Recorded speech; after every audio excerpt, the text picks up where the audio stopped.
महाराज जी, हिंदू धर्म ग्रंथों और मान्यताओं के अनुसार पाप मुक्ति के अनेक साधन बताए गए हैं, जैसे गंगा स्नान, पाप मोचनी एकादशी। समझना, गंगा पाप का नाश करती, इसमें संशय नहीं। लेकिन पाप की प्रवृत्ति, गंगा नहा के आए फिर 100 पाप कर लिए, फिर गंगा नहा के आए फिर 100 पाप कर लिए, तो हाथी स्नान हुआ, हाथी स्नान किया, सूंड से धूल डाल लिया, तो स्नान का मतलब क्या हुआ? ये लोग तीर्थों में जाते हैं, तीर्थों का आनंद लेने थोड़ी जाते हैं, मनोरंजन करने जाते हैं।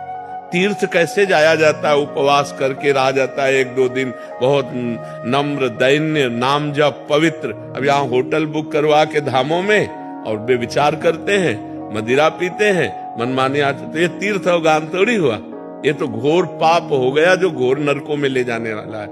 आजकल हरिद्वार, काशी, वृंदावन लोग भाव से तो 2-4 आते होंगे, नहीं तो मनोरंजन करने आते हैं। तो हमें चाहिए भगवान का नाम स्मरण करते हुए तीर्थ अवगाहन करें, या खेती किसानी करें, या व्यापार करें, या नौकरी करें, वो सब समान है।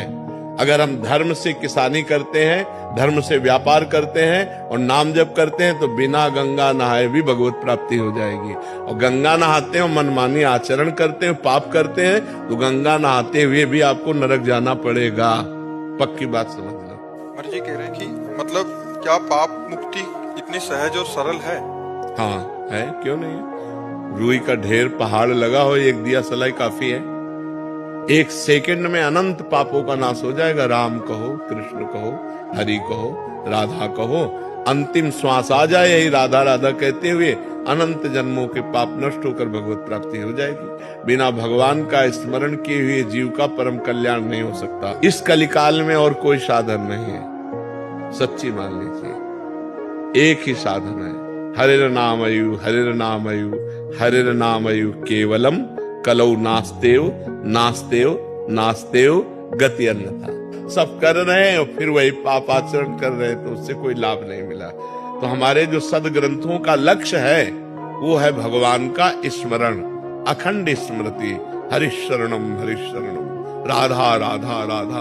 अगर ये है तो सब फल मिल गया, नहीं तो सो सब धर्म कर्म जर जाओ, सो सब धर्म कर्म जर जाओ, जहां न राम पद पंकज भाऊ। जोग कुजोग ज्ञान अज्ञानु, जहां नहीं राम प्रेम प्रधानु। अगर भगवान के चरणों में प्रेम नहीं तो जोग कुजोग है, वो ज्ञान अज्ञान है, वो धर्म कर्म आग लग जाए।